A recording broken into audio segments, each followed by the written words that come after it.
Saya Wisnu Bayu akan menjelaskan tentang pemodelan analisis dan desain sistem dari aplikasi Tokopedia berdasarkan fitur pencarian dan pembelian produk.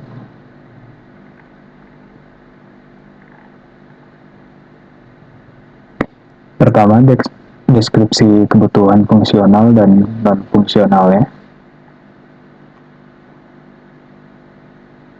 Dari kebutuhan fungsional, aplikasi harus bisa meregistrasi pengguna, harus bisa login pengguna, pencarian produk, keranjang belanja, dan pembayaran. Untuk kebutuhan non-fungsional, ada performance, reliability, scalability, usability, sama portability.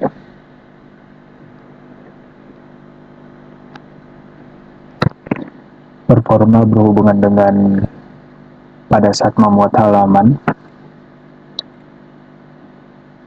lalu reliability tentang keandalan, jadi sistem harus selalu tersedia layanannya. Lalu skalabilitas, ini dibutuhkan kalau sistem tiba-tiba terdapat peningkatan lalu lintas. Lalu ada kegunaan, tentunya sistemnya harus bisa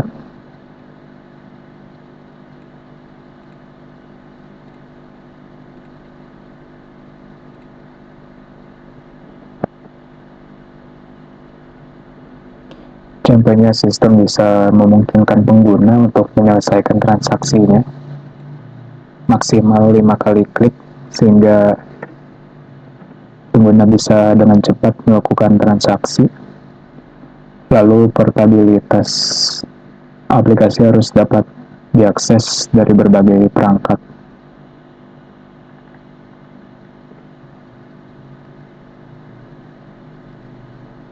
Untuk aktor, saya mencontohkannya ada pengguna atau user, yaitu individu yang menggunakan aplikasi tersebut.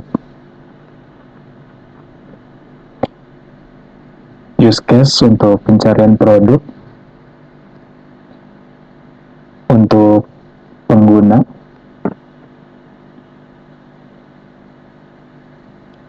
flow eventnya, setelah membuka aplikasi, pengguna dapat memilih fitur pencarian yang tersedia di setiap halaman dan memasukkan kata kunci untuk produk yang dicari. Alternatifnya,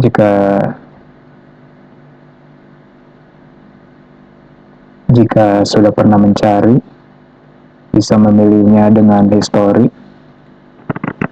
Lalu alternatif nomor 2,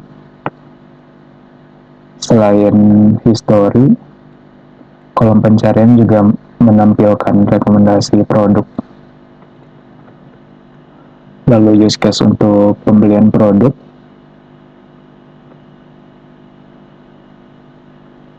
setelah pengguna selesai mencari produk, pengguna dapat membeli produk, pengguna dapat memasukkannya ke keranjang terlebih dahulu atau langsung melanjutkannya ke proses transaksi.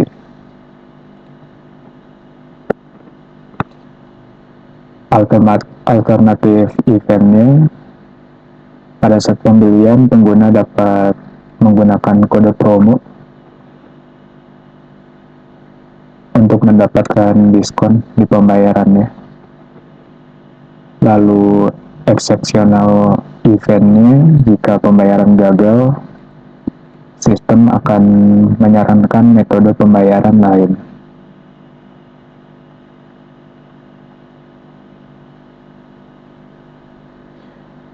Untuk proses login dan register dapat digambarkan dengan diagram seperti ini. Jadi user, ada 2 jenis user, yaitu user baru dan user lama. User baru harus registrasi akun, sedangkan user lama bisa langsung login. User dapat mencari produk, membeli produk, dan membayar produk, juga memasukkan produk ke keranjang belanja. Tetapi sebelum semua itu dilakukan, user harus melakukan proses login. Lalu pada saat membeli produk, user dapat langsung membayarnya, atau user bisa memasukkan ke keranjang belanja terlebih dahulu.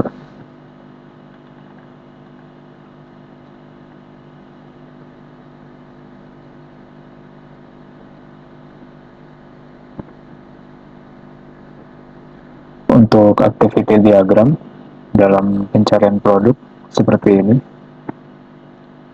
pembeli mencari produk, lalu menampilkan sistem akan menampilkan produknya. Jika produk sesuai, pembeli bisa langsung membeli, atau jika tidak, pembeli dapat mencari kembali produk yang sesuai.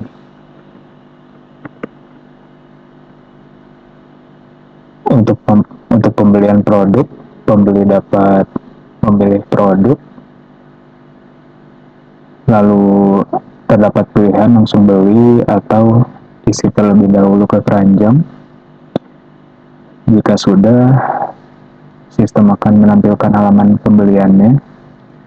Lalu pembeli mengisi data pembelian, klik tombol bayar, dan melanjutkan untuk memilih pilihan pembayaran.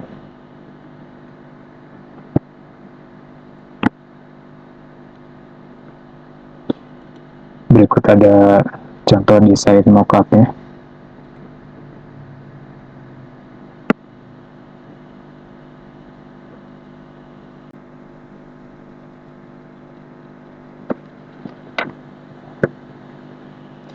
Untuk desain mockup kira-kira seperti ini.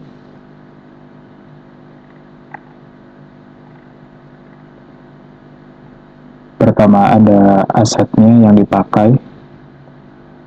Sebagian asetnya seperti ini.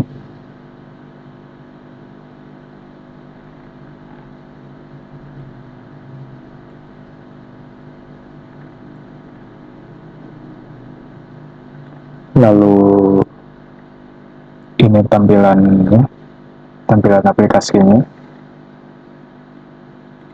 Di sini user bisa mencari produk,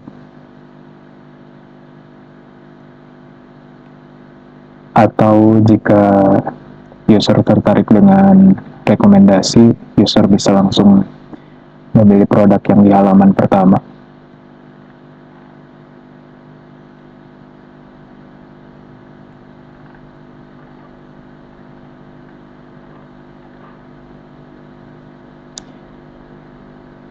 Halamannya seperti ini.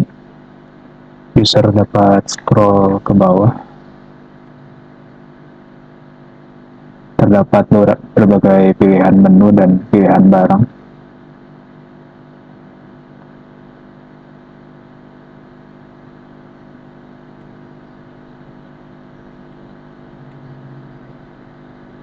Kira-kira untuk mockup seperti itu. Lalu untuk teknologi yang digunakan, mereka memiliki aplikasi web, bisa mengunjungi websitenya, tokopedia.com. Ini tampilan untuk desktop, lalu ini tampilan untuk mobile. Juga terdapat aplikasi mobile, bisa diinstal dari store aplikasi mobile masing-masing seperti Play Store. Lalu ada aplikasi PWA, mereka menyebutnya Tokopedia Lite. Seperti ini. Jadi jika mengunjungi webnya dari mobile, akan muncul pilihan untuk menginstal versi Lite-nya.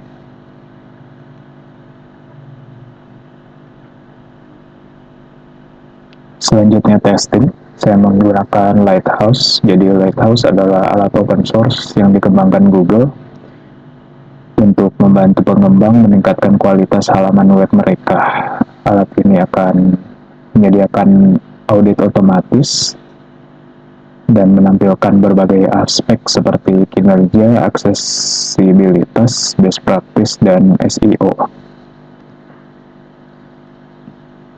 Kinerja untuk mengukur seberapa cepat halaman memuat, lalu ada accessibility, menilai seberapa baik halaman web dapat diakses, ada best practice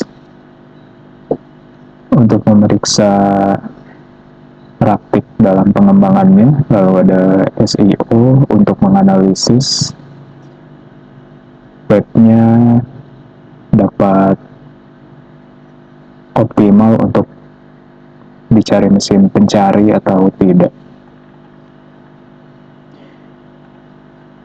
Hasil tesnya kira-kira seperti ini.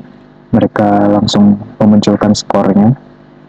Untuk performance mendapat skor 52, accessibility 82, best practice 71, lalu SEO-nya 100.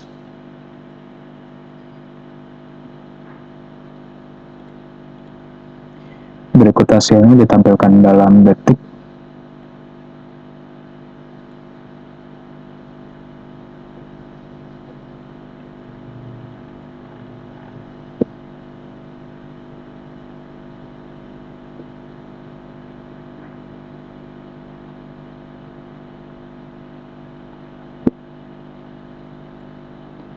Diagnostiknya ditampilkan dengan beberapa kode warna.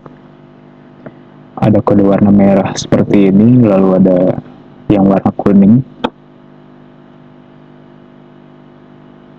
Lalu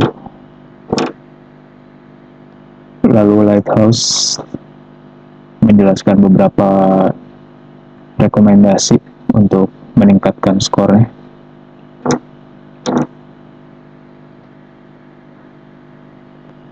Seperti ini, untuk misalnya untuk mengurangi JavaScript yang tidak perlu, Lighthouse menyediakan detailnya.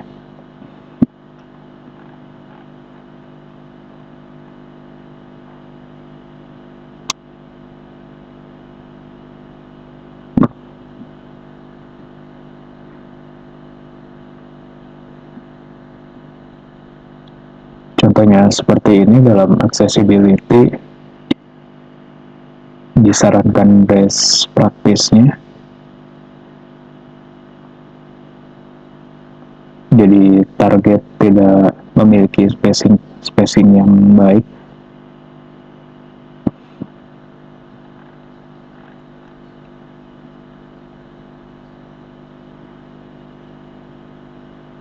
Lalu seperti ini, di best practice terdapat warning, terdapat setelah dianalisa aplikasi menggunakan API yang deprecated.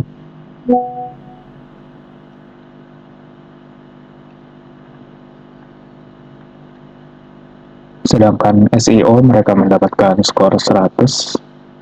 Struktur datanya benar-benar bagus, dinilai benar bagus.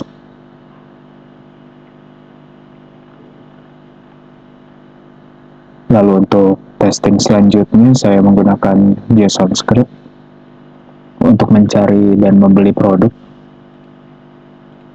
Kira-kira kodenya seperti ini.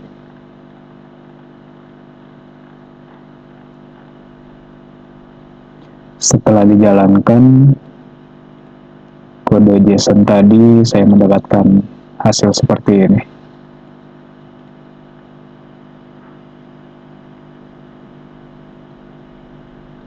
Datanya seperti ini dalam grafiknya, menampilkan loading, scripting, rendering, painting, system, idle, seperti ini ditampilkan dalam millisecond.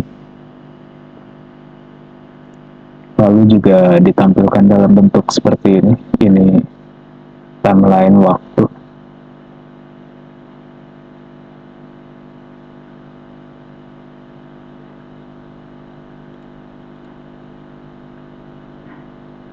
Jadi dalam melakukan prosesnya, proses tadi scripting, script yang dijalankan pada saat script untuk mencari dan membeli produk dijalankan, sistem memprosesnya dalam waktu 8.000 milisecond atau 8 detik. Jadi mulai dari proses mencari sampai proses check out membutuhkan waktu hanya 8 detik.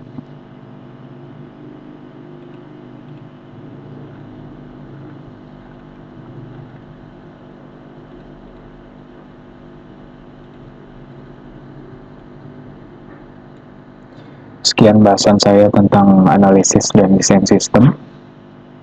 Terima kasih.